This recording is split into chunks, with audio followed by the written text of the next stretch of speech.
Our session. So we will begin the session hosted by the Institute for Peace and Unification Studies of Seoul National University. The topic of the session is From Armistice to a Sustaining Peace System. This session is prepared to commemorate the 70th anniversary of the Korean War. And despite being that long, the end of war agreement has not been signed.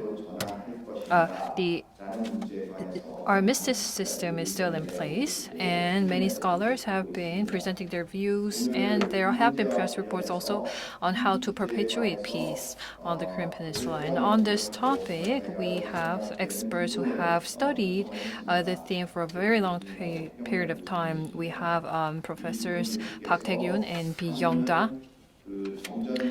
So the first presenter will be focused on how the armistice system in Korea is a very unique, globally unique system in place, and look at what the challenges can be. And the other presentation will be about how, in order to overcome the ceasefire agreement and to go towards end of war agreement, we will need the participation and support from neighboring nations through an agreement. And what are the positions of Japan and China will also be looked into. So we have these two presentations ready for this session. So I'd like Professors Park and Pill will go on with their presentation first. And we also have two discussants from the Seoul National University Assistant Professor Han Monica, and we also have from Kyunghee University Professor Ju Jae-woo, who will be discussing the presentations by Professors Park and P. So I will give 15 minutes each to the presentations, and please do not use more than 20 minutes maximum. And for discussions, I give you 10 minutes each. So after the presentations, and we will have discussions, and then I will open up the floor for free discussion. And those of you joining us online, if you have any questions, please use the QR code on the screen. You can use your mobile phones to use the QR code to connect to the website where you can upload questions.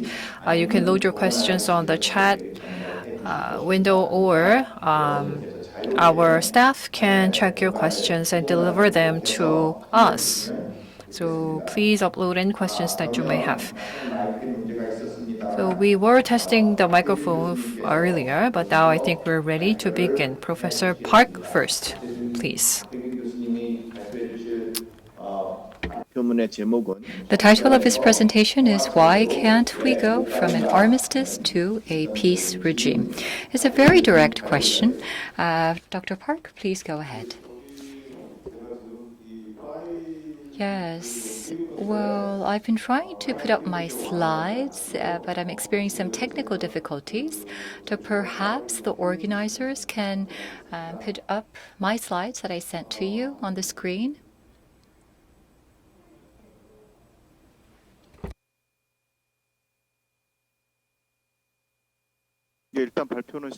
But let me begin my presentation as you do so.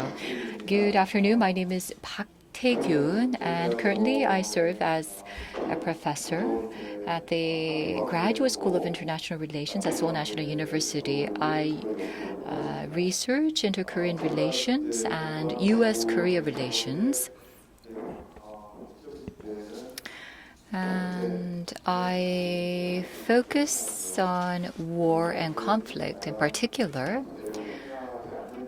And why is it that we have not been able to fully end the war? That is what I will be focusing on during my presentation today.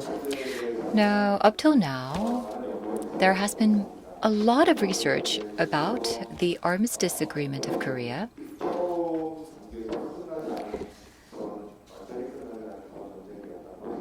Now, some say that the war has not completely ended because we reached an armistice agreement, and there were other related research done on the topic of the armistice agreement.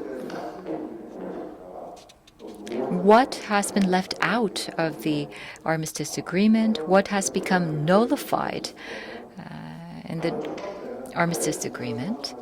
But what I want to focus on is, why was an armistice signed without an end-of-war declaration? And as an extension of this, was an armistice the appropriate option at the time, given the circumstances at the time? And the United States chose an armistice and simultaneously pursued neutralization. What was the reason for that? Now, back in 1953, in the National Security Meeting of the United States, you can see that there was discussions about neutralization. So what was the reason for this? And number 4. Now, one of the characteristics of the armistice is that there was a participation of the UN command. The UN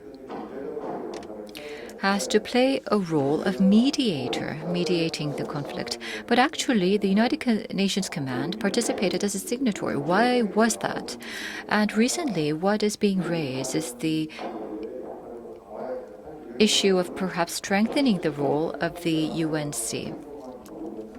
Now, after the launch of the U.S.-Korea Combined Forces Command, the role of the UNC has been reduced. But is it right to continue on this path, or should we strengthen the UNC? And also, is it possible to move on to an end-of-war declaration and peace treaty? And if possible, what would be the prerequisites to do so? So those are the questions that I would like to raise and focus my attention on. Now, I researched what is an armistice. Armistice, truce, cessation of hostilities. We use these different concepts. Basically, an armistice is a formal agreement to cease all military operations in a conflict permanently.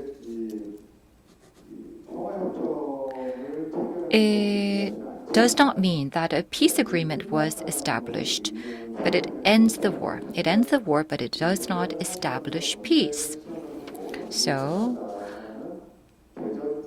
an armistice, from the viewpoint of starting a war and ending the war, you can say that the armistice is the closest in terms of ending a war.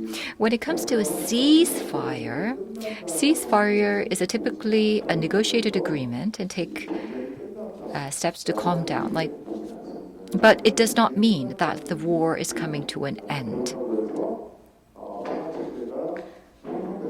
So an armistice, it ends the war, but it does not establish peace. A ceasefire is typically a negotiated agreement to take other steps to calm down. I think that the Korean armistice actually includes the characteristics of a ceasefire and armistice. It also includes elements of a cessation of hostilities, and also it implies that we will progress on to establishing a peace treaty or peace regime.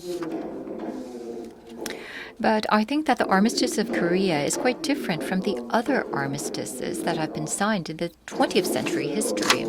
So if you look at the other armistice agreements, there was one between Russia and Germany, and then there was the Allied powers and the Ottoman Empire after World War I. The Allied powers were able to obtain a one-sided victory. So we can see that one side took victory and the other had lost. And under such circumstances, a peace treaty was prepared. After the war, who would take responsibility for the war? And what about the compensation? And also, how would we deal with the country that has lost the war? So there are various interests that the countries that participated in the war have.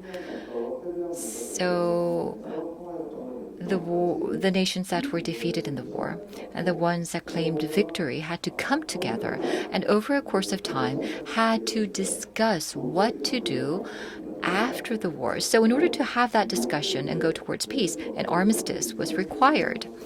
Now, in 1917 and 1918, for example, after World War I, the Ottoman Empire declared defeat.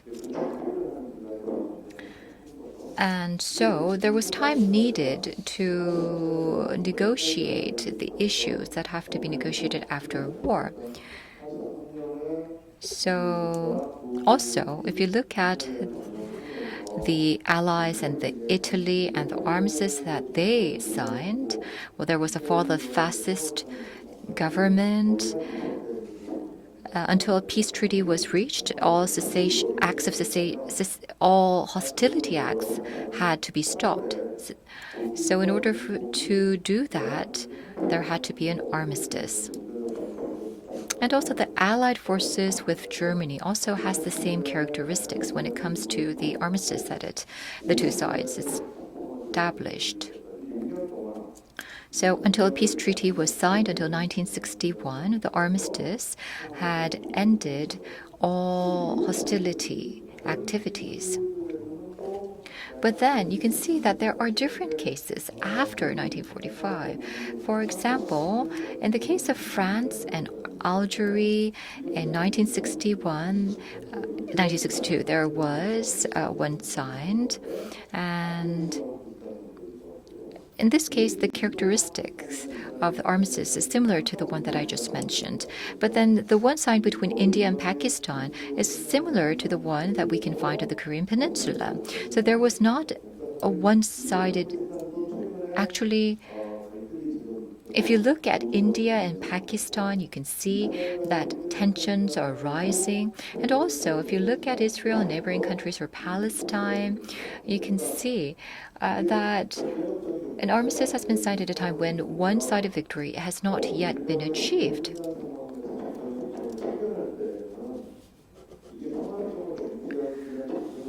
So an armistice has been used sometimes to prepare for a peace treaty. But in the case of the armistice between Israel and Palestine, you can see that a one-sided victory had not been reached, but nevertheless, an armistice had been signed, leading to the cessation of and usually that leads to a cessation of all hostile acts, but it had not, in fact. So the question that we can raise at this point is that at a time when a one-sided victory has not been obtained, can an armistice actually be enough for the related parties to go on to a peace treaty? Is that sufficient to go on to a peace treaty? And also, if you think about the situation of the Korean Peninsula, we established the armistice in 1953. And after that, an all-out war has not broken out. However, we have seen some provocations and also limited warfare or local war and emergency cases occurring. So, did we have the tools and measures to stop this? Now, in the case of France and Vietnam and also the U.S. and Iraq. Well, in the case of France and Vietnam, the armistice was signed in 1945, and France had actually lost to Vietnam. And in the case of not Iraq, but U.S. and Vietnam, in order for the withdrawal of the U.S. troops, a peace agreement was reached, but this was nullified. Now, because France was there, but France was replaced by the U.S. And the agreement between the U.S. and Vietnam, it was called a peace agreement, but at the time, the two sides actually was signing an agreement when there was not a balance of power between the North and South of Vietnam. And so, actually, there were some instabilities at the time when signing the agreement. And just like the case of the Korean Peninsula, there were some thorny issues that were left unresolved when it comes to U.S. and Vietnam. So then how can we view the armistice of the Korean Peninsula? I think that there are some items that are usually not included in an armistice agreement. For example, the repatriation of prisoners of war, or the issue of dealing with civilians. Now, usually the prisoners of war or returns of civilians, well, usually this takes place after the conclusion of the peace treaty, but this was included in the Korean armistice. And so, why is it that the armistice of Korea has not gone on to the signing of a peace treaty?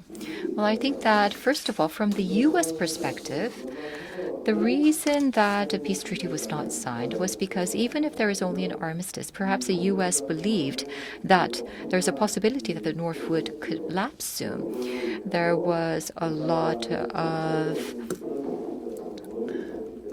heavy bombing on North Korea, and there was a great potential of North Korea collapsing soon. And also, there was an issue of whether or not the U.S. was willing to acknowledge North Korea as a legitimate government. And then there was a position of South and North Korea. From the perspective of South and North Korea, the end of war declaration and a peace treaty means that they are willing to accept the status quo. So this means that they are willing to give up on their unification policy. So until the year 2000, I think that the major goal of the two Koreas was to obtain unification. There was these slogans for unification that were different between the two sides, and also the approach towards unification may have been different, but nevertheless the two Koreas yearned unification. And until the two Koreas entered into the UN, actually, well, in 1973, there was the June Declaration, and it stated that North Korea and South Korea could enter into an international organization separately or independently, and North Korea actually criticized that, saying that this is a move to perpetually divide the Korean Peninsula. So having said that, the two Koreas were pushing for a unification. They had not given up on the unification, which means that they could not push for an end-of-war declaration or a peace treaty. And also, if you look at the position of China and North Korea, what they needed was, whether it was an armistice or a peace treaty, they needed to stop the war or end the war as soon as possible, regardless of the form of the treaty that was signed. So that was why, at the time, it seemed that the armistice was viewed by many as the most appropriate, and that was why the armistice was agreed, and the armistice has been maintained until this day. Then, having said that, now will an end-of-war declaration and peace treaty be possible? In my view, I do believe that basically it is possible to achieve an end-of-war declaration and peace treaty, because I think that perhaps the two Koreas, of course, they are not officially saying this, but I think that perhaps the two Koreas are not setting unification as an absolute task, because establishing a peace regime or a peace system on top of that, perhaps the two sides can think of various forms, for example, a confederation or etc. But it seems that perhaps they are not setting unification as an absolute task at this moment. In 1953, when an Armistice Agreement was signed, the situation was different from the situation of today. And also, the United States has recognized China as a legitimate government, and the UN North Korea mission is located in New York, and the North Korea-US summit has already been held. So, I think that considering the three reasons why an armistice was signed instead of a peace treaty, the situation has changed. But then there are factors that point to the possibility of making it difficult to reach an end-of-war declaration and a peace treaty. Number one is the fact that the UN command stays the same, and the United States has no will to involve China. This means that there is confrontation between the U.S. and China. Of course, when there is a change of administration, there might be a change of situation. This might change. But up till now, I think that perhaps the United States is a bit reluctant to have China be actively involved. And then North Korea's denuclearization actually is a condition or a precondition for an end-of-war declaration and peace treaty. So how will North Korea accept this? It's difficult to say no for sure at this point. So there are diverse views about North Korea's denuclearization. There is confrontation between the United States and China. The UN command stays the same.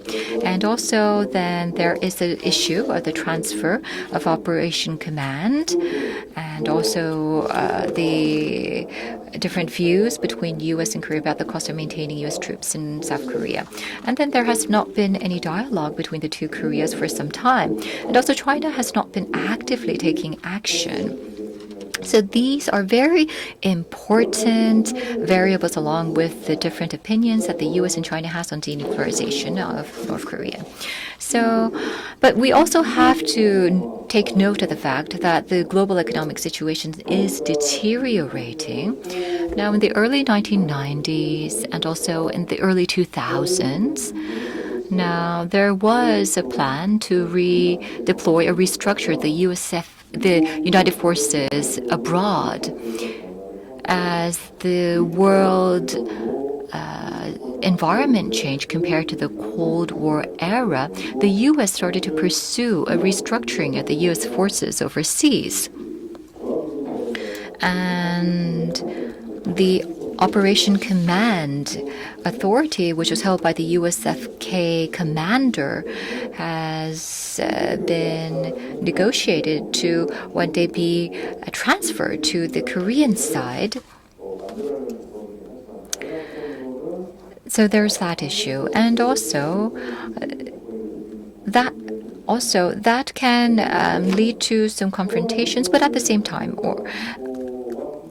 that means greater autonomy for the Korean military side as well. And also, we have the COVID-19 situation, which opens up the door for cooperation in non-traditional areas, for example, healthcare. And then there is North Korea's worsening economic situation. North Korea right now says that it does not need outside help. It can contain the situation on its own. But I think that North Korea will not be able to sustain itself in the current manner for a long-term period. And I think that we need time and we have to wait and see. But up till now, according to the outlooks by international organizations, among the OECD states, South Korea has been relatively successful in terms of economic recovery. So I think that some of the possible options that we can consider is looking at some of the conditions that were not there in the past when we signed the Armistice Agreement, but is possible today. And when we consider such conditions, perhaps it may be possible to switch the armistice into a peace treaty and end-of-war declaration. So perhaps it might be good, it might be possible to declare a non-aggression treaty between the two Koreas first. I think that and then having the neighboring countries and create a convention to approve the non-aggression treaty. In 1955, Austria had a similar experience. As a related party signed an agreement and received the support of the surrounding countries later on. That's similar to that. And I think that the economic factors play an important role. So how can we induce economic investment in North Korea? is very important. And as a symbolic gesture, actually, this year marks the 70th anniversary of the Korean War. But in 2023, that marks the 70th anniversary of the signing of the Armistice Agreement. And so perhaps we can aim at the 70th anniversary of the signing of the Armistice Agreement in 2023 to go on towards establishing a peace treaty or peace agreement. So perhaps these might be some options that we may consider. So this concludes my presentation. Thank you very much. Yes, thank you very much, Professor Park. Your microphone, the sound was a little bit small, but I think it was okay for us to understand the main points of your presentation. You talked about the reasons for why we have not been able to go from an armistice to a peace regime. And I myself personally have some questions that I would like to ask you during the discussion. But now it is time to listen to the second presentation. And now I'd like to invite Professor B from the Shandong University on his presentation on Korea-China relations. You have 15 to 20 minutes. Yes, I understand.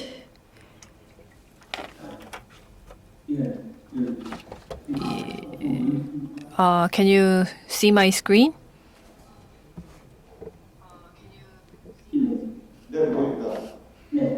Yes, we can. So it is my honor to be a part of this session. The topic of my presentation is Korea-China relations seen through history. And I have three major topics today. Number one, I want to look at the history at the time of the Korean War and some of the lessons that we can learn from that experience. And based on the lessons learned, I would like to look at the current Northeast Asian geopolitics. And then I would move on to my second topic of some of the challenges that we face in terms of Korea-China relations. And lastly, I would like to make a few suggestions for the future of Korea-China relations. So in the interest of time, I would like to go straight ahead to the main part of my presentation. So here I start with the lessons of history from the time of the Korean War. So if we may start by the lessons that we can learn from the political situation prior to the Korean War. As you all are well aware, one of the reasons why Korean War started has already been analyzed by a number of different groups. In my view, the root cause of the Korean War can be found in the Cold War between U.S.-Soviet Union. So I'd like to ask all other speakers to mute and just leave Professor B's mic on. Please resume.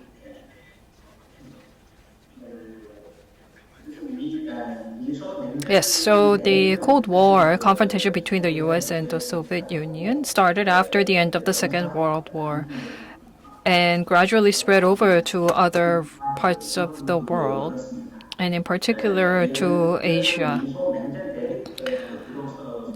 Amid this Cold War structure between U.S.-Soviet Union confrontation, the East Asian political instability began. There was civil war erupting under the Cold War confrontation, and also the Korean Peninsula divided, and ultimately war broke out. And so the root cause of the Korean War can be found in the political structure of the Cold War confrontations between the U.S. and the Soviet Union. And of course, in order to protect its own state interests, China had no choice but to join the Korean War. And so South Korea-China relations turned more hostile. And after the Korean War, in East Asia, the Cold War structure started to become endemic. for a very long period of time. The tensions were high, hostile actions were taken, and even division, war, instability all started to spring up in this region. And on the Korean Peninsula, the Cold War confrontation structure practically remains intact today. In particular,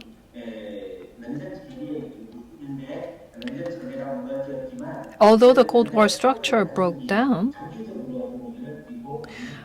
the idea behind the Cold War confrontation remains to this day.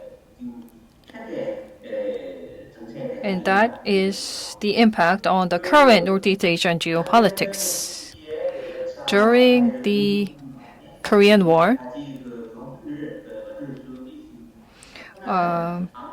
by analyzing the situation back then, we can learn a few lessons. First of all, where there is pressure, there is reaction force or resilience.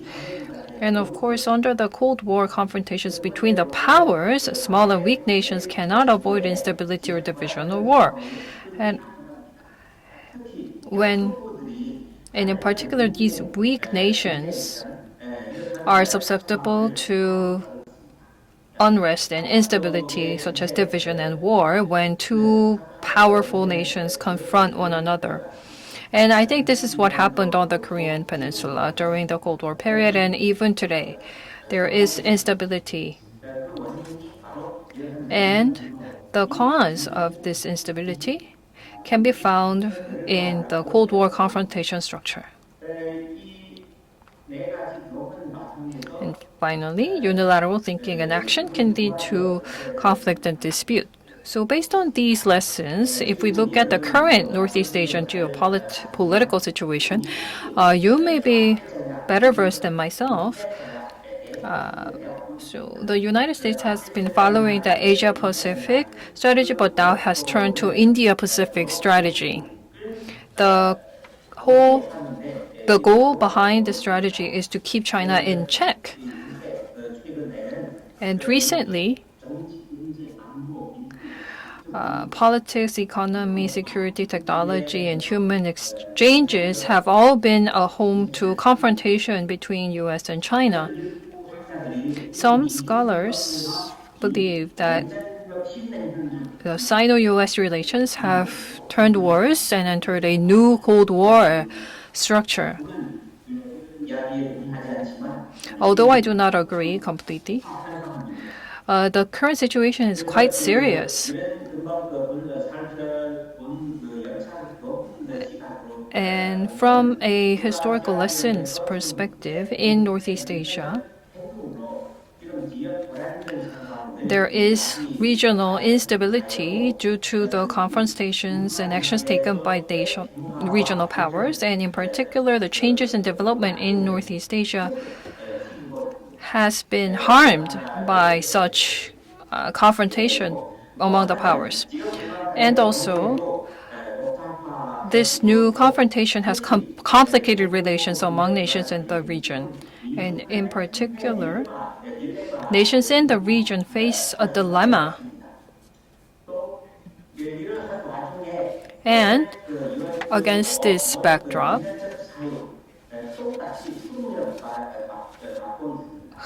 the reasons that caused the Cold War is starting to resurface as well on the Korean Peninsula. There is a rising risk that the Cold War may resurface on the Korean Peninsula.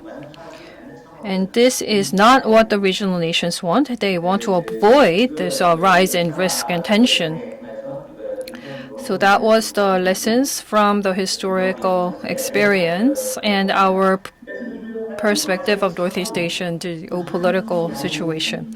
And against this backdrop, there are many challenges that Korea-China relations face.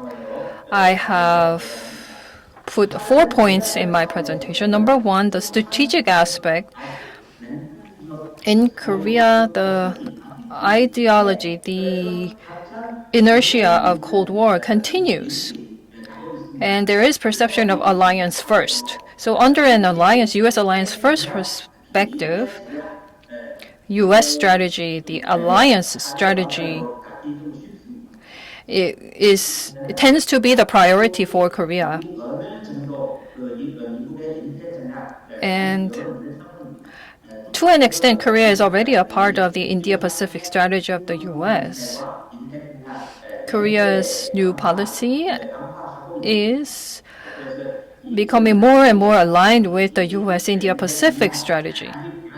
So in that sense, Korea is to an extent already a part of the India-Pacific strategy of the U.S., according to some scholars. But in my view, a new Cold War structure is not yet has not fully materialized. But in the future, if Korea unilaterally and completely joins the India-Pacific strategy, that can give rise to a new Cold War structure.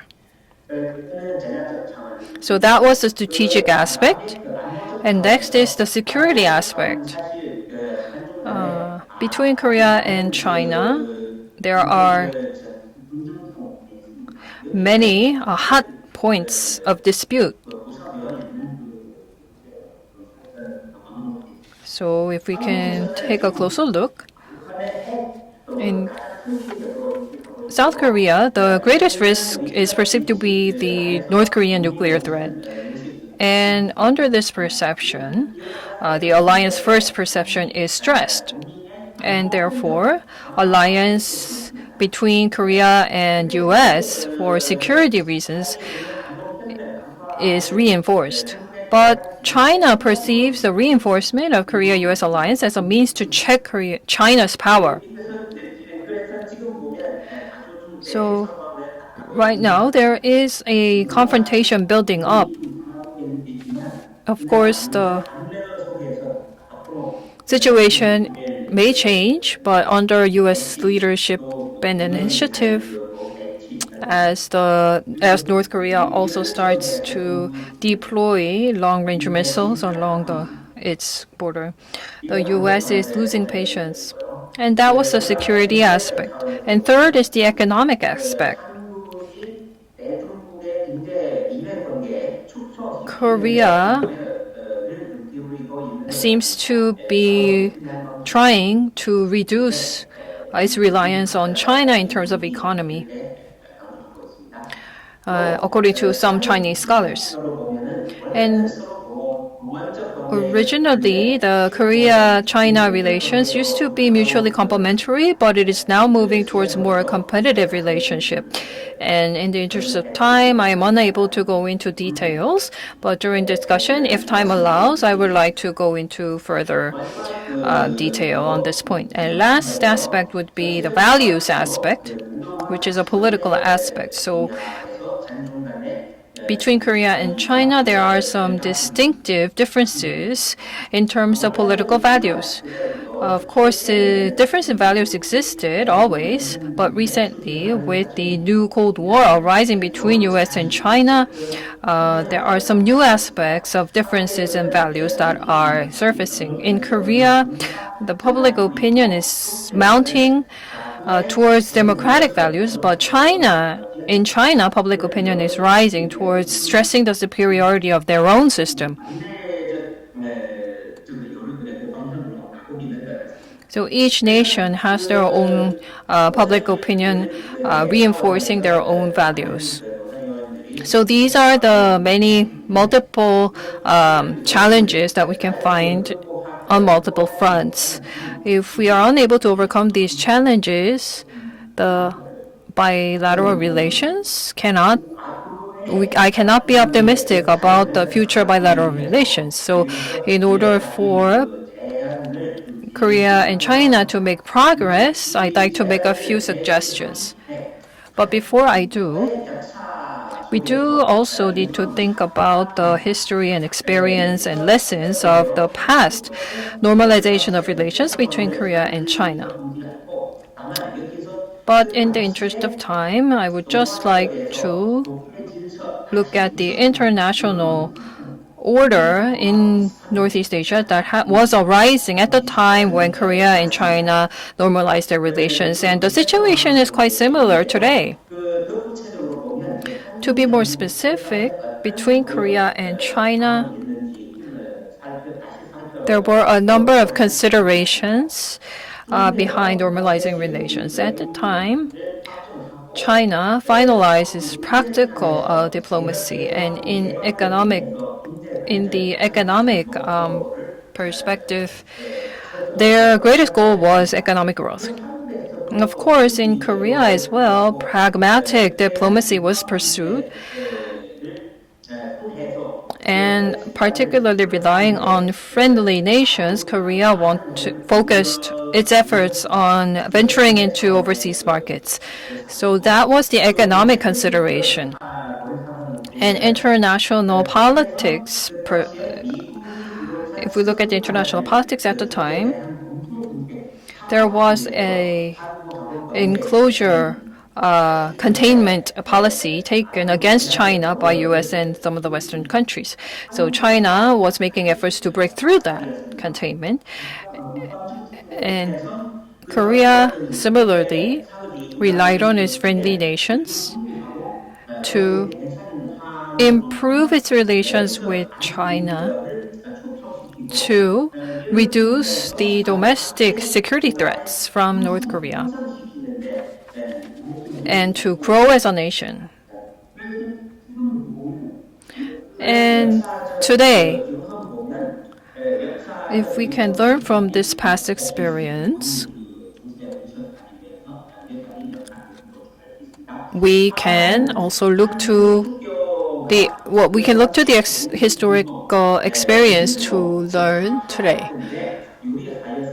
So Korea-China normalization of relations gave us an advantage in making progress from the Cold War structure, and we also need to overcome the ideological differences, and we need to pursue pragmatic line of diplomacy and work together to create common interests.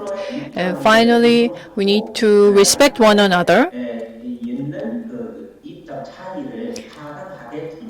and handle the difference in opinions appropriately. These would be the historic lessons that we can learn from the time when Korea and China normalized relations. So based on these lessons learned, for future Korea-China relations, I'd like to make a few suggestions. First, we need to reinforce the strategic communications between Korea and China. In the process of engaging in strategic communications, we need to reinforce the common perception of the risks of a new Cold War. If a new Cold War structure enroots in this region, that will impact this region, all the nations in the region. But the U.S., that actually is a direct party to such a new Cold War, will not be very much impacted. Because if you look at the case of the Second World War, U.S. did not suffer a huge damage. So Korea and China need to have a common perception of the risks of a new Cold War. And Korea needs to avoid the tendency to keep China in check and to shift away from too much stress on alliance first perception. Of course, China, on its part, needs to raise transparency of their own strategic intent. And in the process, China needs to give support to Korea's self-reliance, both in words and in action. And there is more potential to develop in Korea-China strategic partnership and cooperation. We do have areas of strategic participation, and we need to further progress the relations to help also China to break through the containment strategy of the U.S. And Korea needs to become more autonomous and self-reliant in order to build peace on the Korean Peninsula, and China needs to provide its support. To achieve these goals, cooperation with China is essential for Korea. As Professor Park mentioned in his presentation, Korea and China must work together in order to build peace and to raise the possibility of peace building on the Korean Peninsula. So that was the strategic side. And secondly, my suggestion for the security aspect is that this is the weakest aspect in terms of Korea-China relations. It's been years since Korea and China normalized relations, but security partnership is quite weak. Originally, security trust needs to be built through active cooperation, but unlike our intent, this security cooperation did not reap real results. So more efforts need to be made on the security side in order to resolve, to find joint solution to security issues in order to strategically and gradually build mutual trust. And from a strategic perspective, in order to engage in security cooperation, efforts can be made on a number of fronts. First, we can conduct co-management of risks and crises. China must respect efforts to improve inter-Korean relations. North Korea is not very active or willing, it seems, to improve relations with Korea. So China needs to step in to give a stronger boost to improving inter-Korean relations. And in particular, Korea and China need to cooperate harder on building peace on the Korean Peninsula.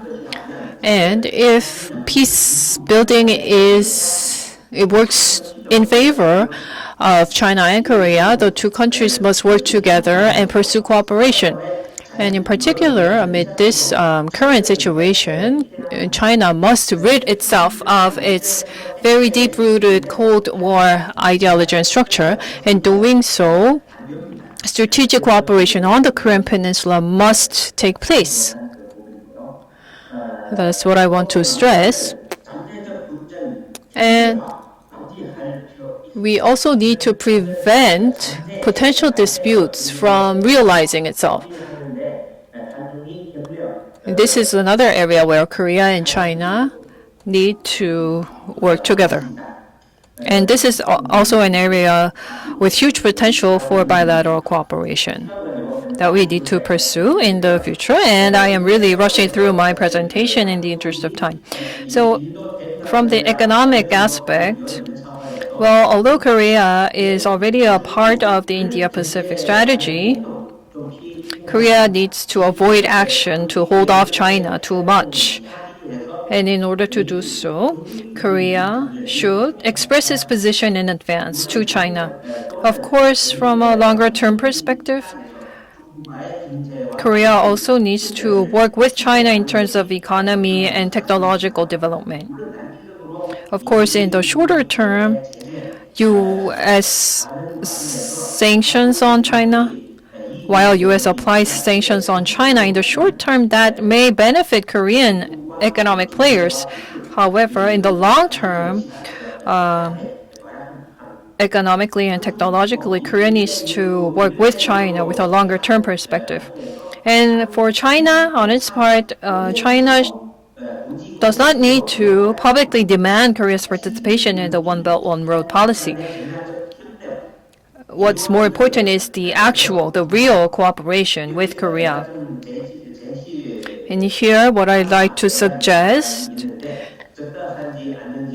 I'm not sure if it is the right suggestion to make, but my suggestion is that while pursuing the new Southern policy, a Korea-China joint venture can be established and be reviewed to be a part of Korea's new Southern policy. And finally, political side. We must transcend the differences in values and institutions.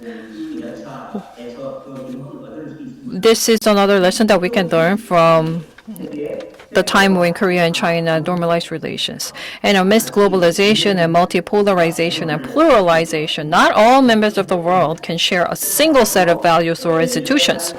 So going forward, based on this perception, we must respect and understand one another.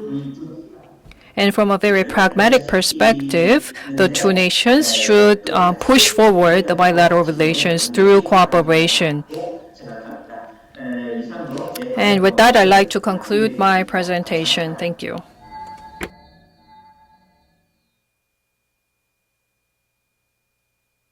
Thank you very much, Professor B. That was a very interesting presentation. We do not have much time left, but we would use 10 minutes for the discussions. Professor Han first. Yes, hello. I am the assistant professor at the Institute for Peace and Unification Studies at Seoul National University, Monica Han. Now, I would like to look at the armistice and sustaining a peace system of the Korean Peninsula. I've been researching that topic, especially with a focus on the border area of the two Koreas. Now, to establish a peace system on the Korean Peninsula, I understand that various discussions are ongoing in very important sessions. And I would like to thank you for inviting me to one of these important sessions. Now, I would like to mainly comment on the presentation by Professor Park Tae-gyun. Professor Park, I think, has two core messages that he has sent through his presentation. First of all, he gave a definition of the Armistice Agreement. He gave some examples of past Armistice agreements, and he looked through history to look at the characteristics and the meaning, significance of the Korean Armistice. And at the same time, he talked about the various variables that exist and obstacles, but nevertheless, he talked about whether we can go on to declare an end of war and establish a peace treaty. And I think that he also suggested the potential of indeed reaching that end. So the topic of his presentation was, why can't we go from an armistice to a peace regime? I think that this question is very important. And I think that this question should be more widely discussed, and the answer to this question should be discussed more in detail so that we can find the way to go towards reaching a peace agreement and establishing a peace regime. And in relation to this question, I would like to add my personal comments. First of all, in terms of the significance of the Armistice Agreement and some of the challenges that we are faced with today. Now, after establishing a peace regime, we need to be able to maintain the peace regime to make this sustainable. And in order to do so, there are some things that we have to consider. Now, this Armistice Agreement, which was signed in 1953, like it was mentioned by Professor Park, has a number of unique characteristics, and it does have a number of issues that have been in the limelight. But nevertheless, I do believe that this was quite a well-made armistice. Of course, South Korea was not part of the signatories, and there were some points that seemed unrealistic, but nevertheless, I do believe that the armistice mentioned about creating a DMC and how we would maintain and manage the armistice. It also talked about some of the organizations that would be established to manage the armistice state. And the Armistice Agreement itself looked at the military related aspects and the political related aspects and separated them so that we can open up the potential and possibility of later reaching a peace agreement. But the problem here is that these important points of the Armistice Agreement have become nullified. So this actually was previously explained by Professor Park. For example, a one-sided victory was not claimed. But nevertheless, an Armistice Agreement was signed on the Korean Peninsula, and therefore perhaps this process of leading to nullification of some aspects was a natural process or natural step. And also, I understand that Professor Park has also mentioned in one of his papers about the nullification of Article 13. But if you look at some of the points of the Armistice Agreement that have been nullified, well, there are some, but rather than focusing on those that have been nullified, it would be faster for us to focus our attention on the ones that still are upheld to this day. And we can find that there are not that many provisions or articles that are still maintained to this day. And even though some of the articles still are followed, some have been modified in the implementation. For example, the UNC has been expanding in size, and also the actual substantial management of the DMC has been managed by the regulations concerning the UNC. And another issue is that I think that the armistice was a well-made agreement in terms of international law at that time. But right now, if you consider the current circumstances, it's a little bit backwards of the times. Of course, when the armistice was signed, it was difficult to project what will happen 70 years later. And also, the international status of Korea could not be, well, it has changed compared to when back when the armistice was signed, the South Korean status in the international community has significantly changed over the course of 70 years. So at that time, of course, we were faced with many challenges, but now this armistice actually is still in place, and it is actually anachronistic, and it remains as an obstacle. It serves as an obstacle for going towards establishing a peace regime. So we have to further go beyond this being a simple military armistice agreement, and also we have heard the logic that South Korea, because it was not a signatory of the armistice, cannot be a participating member or one of the direct parties of a end-of-war declaration or a peace agreement. But I think that there might be a need for a full-fledged amendment of the Armistice Agreement, or perhaps we might have to consider some of the options that was mentioned by Professor Park in full-fledged and think about how we can implement the options and then go beyond the options that were mentioned. For example, if a peace agreement or a peace treaty was established, then what should follow after the establishment of a peace treaty?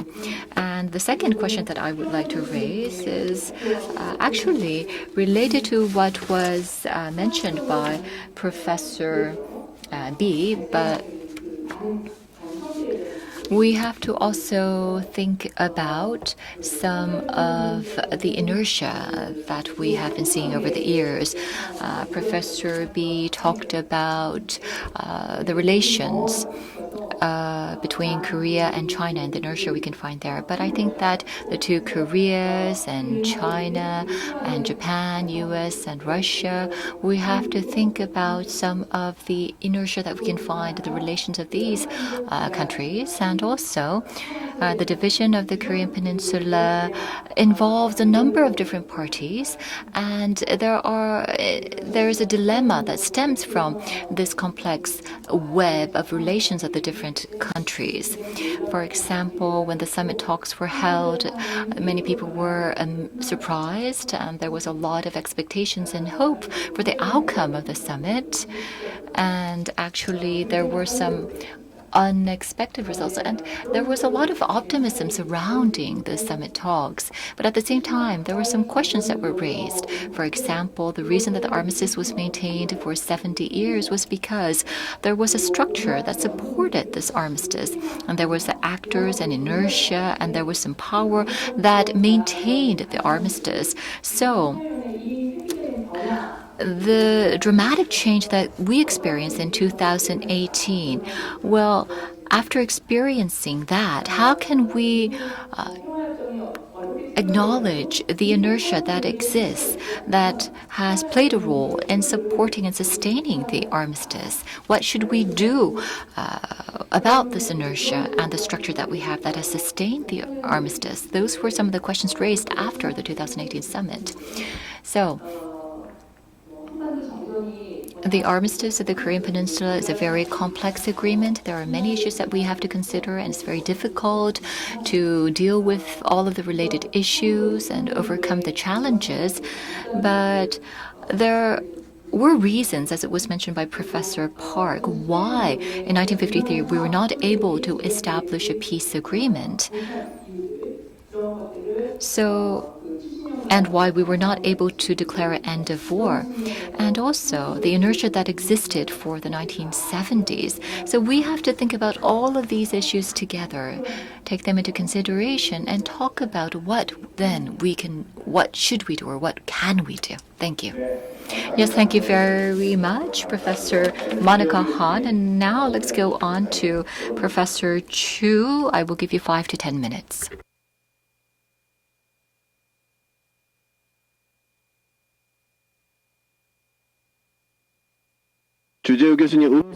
Professor Chu, could you turn off your unmute?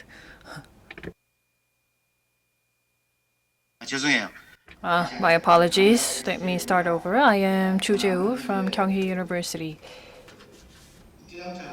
So my area is international relations, particularly U.S.-China, North Korea-U.S. relations, and I think that the two presentations were quite impressive and interesting. And as Professor Han has mentioned, and as a scholar of international relations myself, breaking down the Cold War structure and building a peace system, I think that Korea and North Korea, it is up to South Korea and North Korea to really make true progress, as all the speakers have mentioned. And I think at this point we must ponder on building peace process on the Korean Peninsula, and going away from armistice and into a peace treaty is really where we want to go. But while we prepare, I think that we must be more meticulous in our preparations, as meticulous as our aspirations. And as Professor Han has mentioned, we really need to take a serious consideration over what will happen after signing a peace treaty. And while discussing, I want to refer to Professor Park's presentation. So whether it's a peace treaty or an end of war declaration, will the U.S. and China actually want this? So we have to persuade them. Basically, I believe that the U.S. and China is a little bit skeptic about declaring an end of war, reaching a peace treaty. So it is up to us to prepare the alternative, to persuade them, because I think that these two countries do not have a lot of trust when it comes to the two Koreas. And also, if you look at the geopolitical structure surrounding the Korean Peninsula, they have their own calculations. And I think that everyone have different calculations in place, and that is why we have to seriously consider what we should do. So Dr. B mentioned that we need the cooperation of China, as it was mentioned by Professor B, when it comes to security issues. There's hardly any cooperation between Korea and China. So we really need to take stock of our situation in a realistic perspective as to what kind of cooperation can happen. And historically speaking, after signing a peace treaty, and as Professor Park already analyzed historic cases as well. Sometimes war breaks out again after signing a peace treaty. So back in 1954, Vietnam-France treaty was signed, and then in 74, U.S.-Vietnam agreement.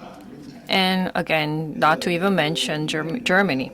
So what happens after peace treaty, I think, is very, very important, as Professor Han has mentioned. And secondly, if a peace treaty is signed, what will happen to the geopolitical situation in this region? Well, North Korea may lose China. That is very much likely. A peace treaty that also has to involve the USFK leaving Korea and also the North Korea-China relations. Is North Korea truly ready to suffer the consequences of signing a peace treaty? And also, because of the opaque future of North Korea, if the nuclear program is not resolved, what will happen to China? Will North Korea, who knows, maybe North Korea can enter into an alliance with the U.S. So because of this uncertain future of North Korea and its relations with North Korea, China, I think, has too much to consider to have a final and clear position. And thirdly, we speak of the peace treaty often in Korea, but are we truly ready? And North Korea has never actually raised this issue officially to South Korea. And as Professor Park said, from 1954 to 74, peace treaty was sometimes discussed. And what was discussed back then as a peace treaty was really like a non-invasion treaty. And as Professor Park mentioned, this Korea Unification Committee and all these other committees that came up after signing the armistice, these groups presented signing the possibility of signing the peace treaty to the UN. But while North Korea has never raised this issue officially to South Korea, still, North and South Korea needs to come head-to-head and work together on how to go toward in that direction. But North Korea still seems reluctant, and that's where our challenges lie. And to ask a question to Professor Park. Now, at the end, you talked about the various options of a peace treaty, and you talked about perhaps the possibility of China not participating. But would that be possible? I think that this is something that we have to strategically think about. So I would like to ask your opinion about this. And Dr. B. My comment to you is that probably because of this COVID incident, I think there's much misunderstanding between China and North Korea. For almost a year, exchanges between South Korea and China have been at a stalemate, and I think that led to some misunderstanding on your side. The new southern policy of Korea and the alliance first priority of South Korea is really not to keep China in check and to bolster alliance with the U.S. That it's not that simple. When this issue arose, that was just before COVID-19. And the South Korean government's position was that its new southern policy was not linked to India-Pacific strategy of the U.S. And this was also discussed between President Xi and President Moon. Korea's new southern policy is same as new northern policy. It's like connecting the railroads through North Korea into China. So new southern policy, we want to connect the new southern policy to One Belt One Road of China. So in the India-Pacific strategy, Korea said that we only want to join India-Pacific strategy in terms of economy only, not to link the whole thing with another new southern policy. So I just wanted to make that clarification. And as for reducing reliance on China. New Southern policy allegedly was developed. But if you look closer, we wanted to find an alternative to the trade routes and economic markets, especially after that trade ban that China imposed against South Korea.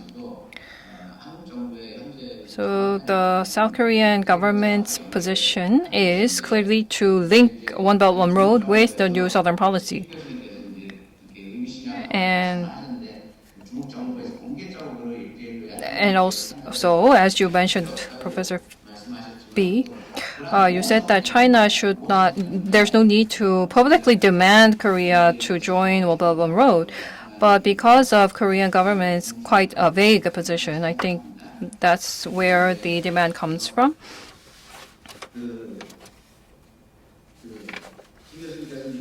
And lastly, Professor B, in your conclusion, gave a very rosy picture about the future of Korea-China relations, and you made some very positive suggestions.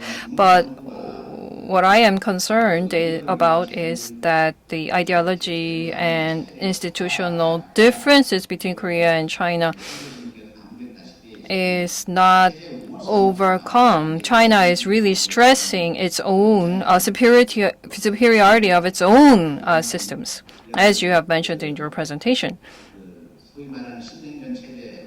which may lead to a new Cold War structure.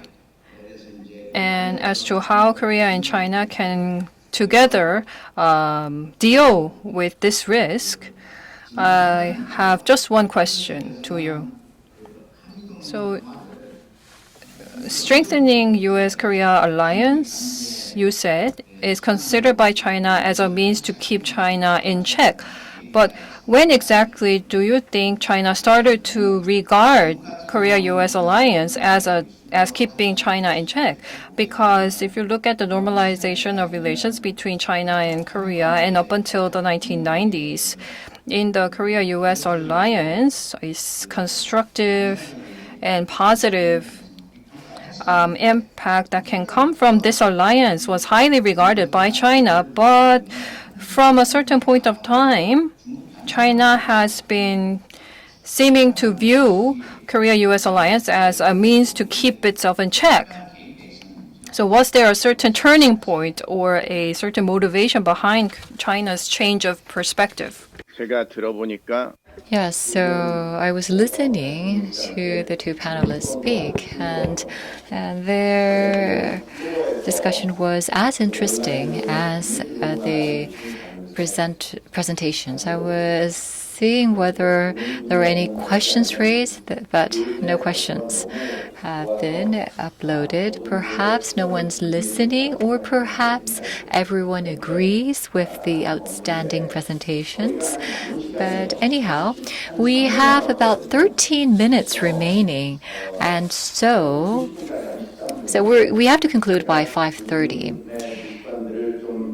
So why don't we listen to the response of the speakers? I have some questions myself, but as a moderator, I will refrain from raising questions at this point, and I will allow the speakers to answer the questions straight. Because Dr. Han and Dr. Chu, they were smiling and they were asking their questions in a soft manner, but actually these were some thorny questions. So I'm sure that these two speakers are troubled at how to answer these difficult questions. Dr. B, why don't you answer first, and then Dr. Park, I will give you an opportunity to answer. So you both have to answer the questions. Why don't we start with Dr. B? 답해주세요. Yes, thank you for the questions. First, questions from Professor Chu. Great questions. The reinforcement of Korea-U.S. alliance. Since when did China start to perceive this alliance as a threat? Well, China used to think not much about the Korea-U.S. alliance, but around 2000 and after year 2000, when U.S. strategically relocated and redeployed its USFK and signed an agreement with South Korea about the redeployment. I think that was when China started to take greater interest in Korea-U.S. alliance. And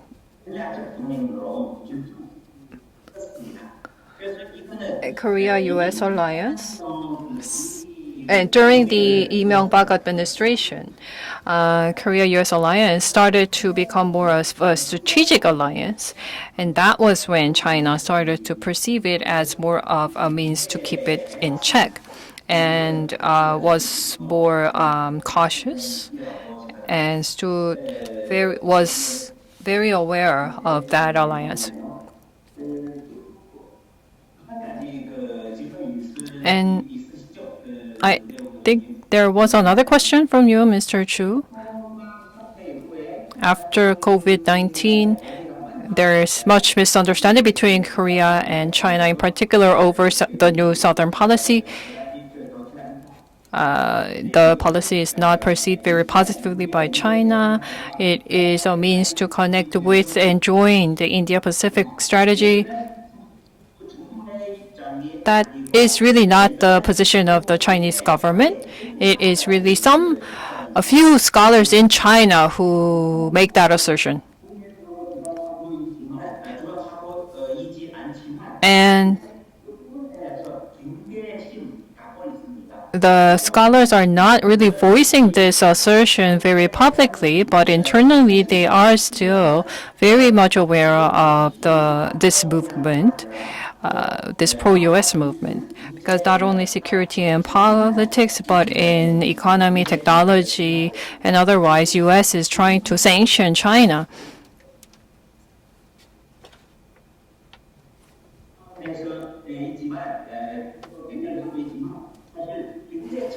So China is most interested in the economic side, not only politics and security, but in the economic side, China is very on guard. So I hope that answers your question. And then, Professor Han, your questions. I am not sure if I understood your questions correctly. So we did a number of different spaces to build peace on the Korean Peninsula.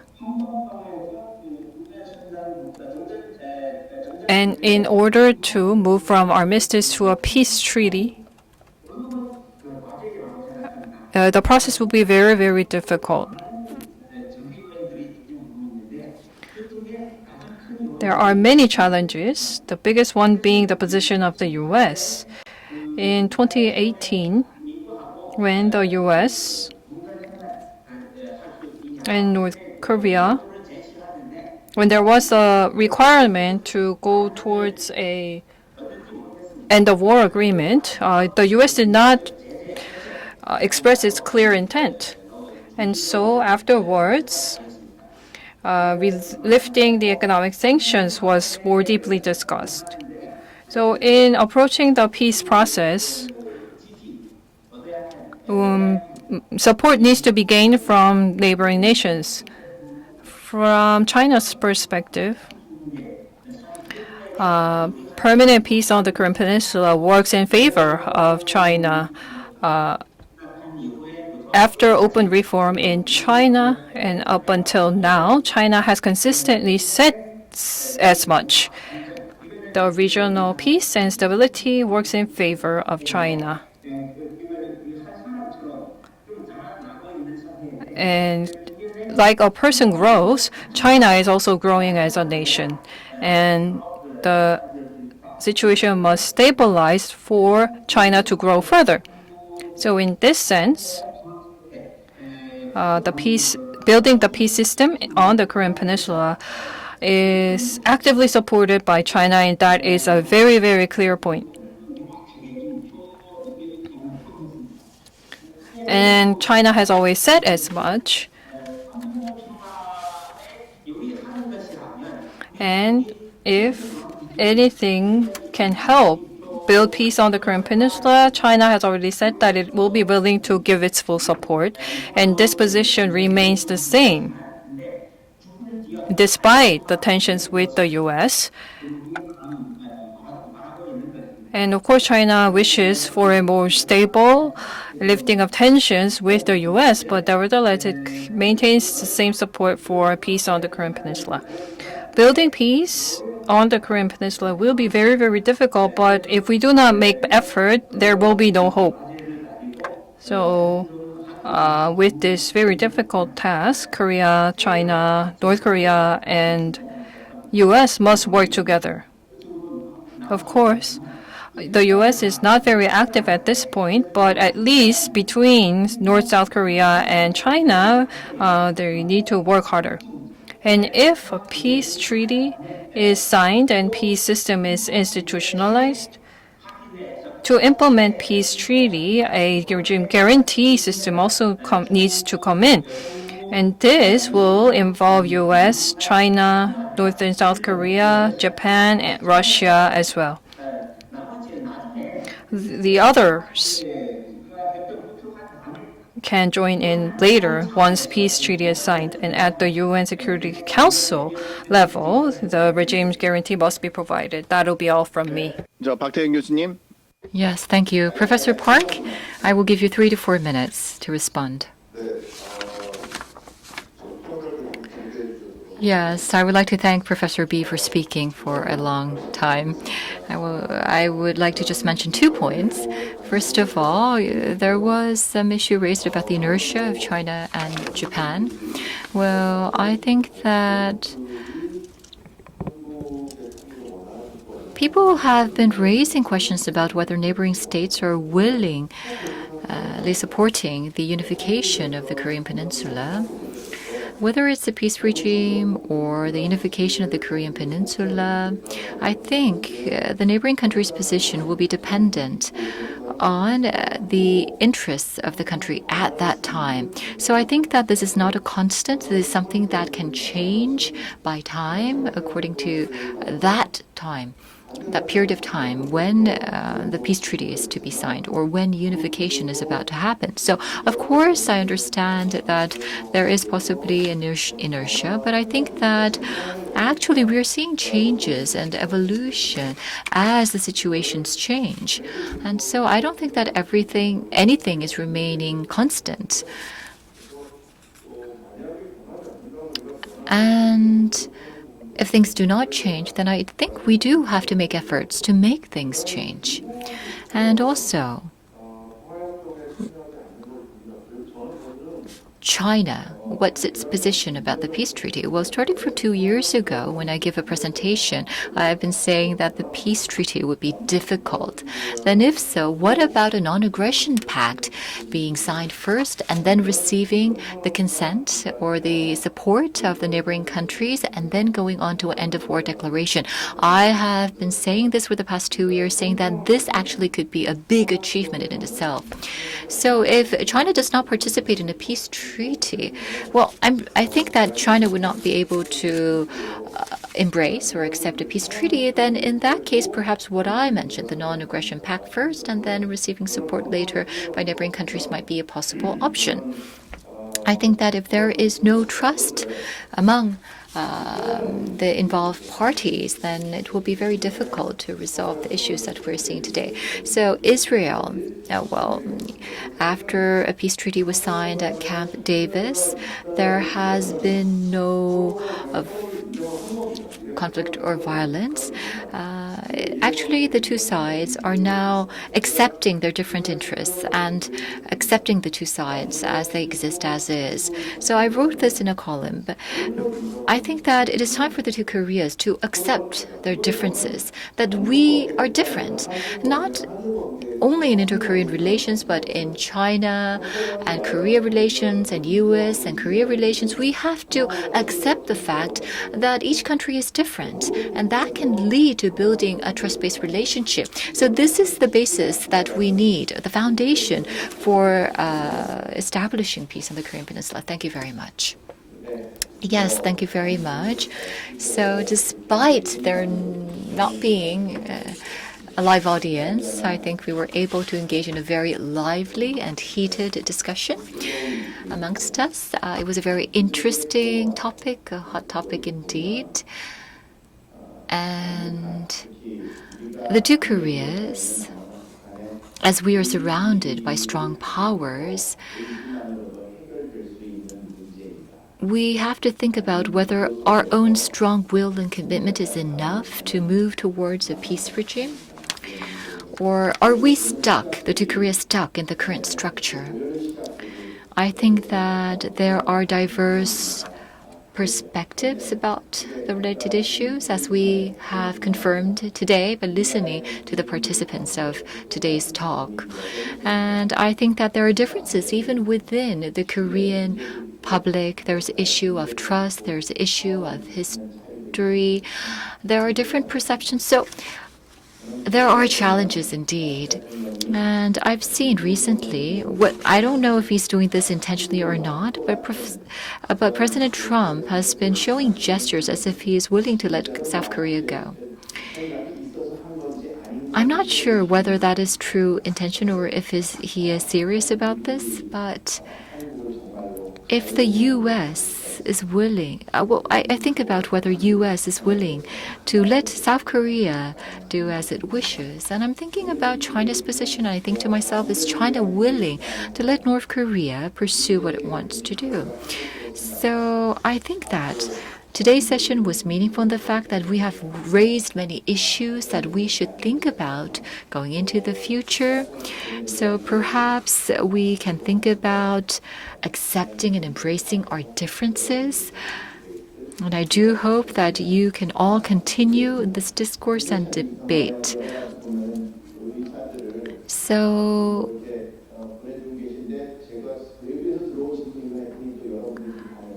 I have been seeing some comments being posted, but actually these were comments posted by the participants of the session, the speakers and the panelists, rather than members of the audience. Once again, I would like to thank Professor Park, Professor B, for participating, and especially Professor Park, thank you for organizing the panel discussion group. And also Professor Chu and Professor Han, thank you very much. I hope to see you at another event in the future. Thank you very much, everyone. Let's conclude the session.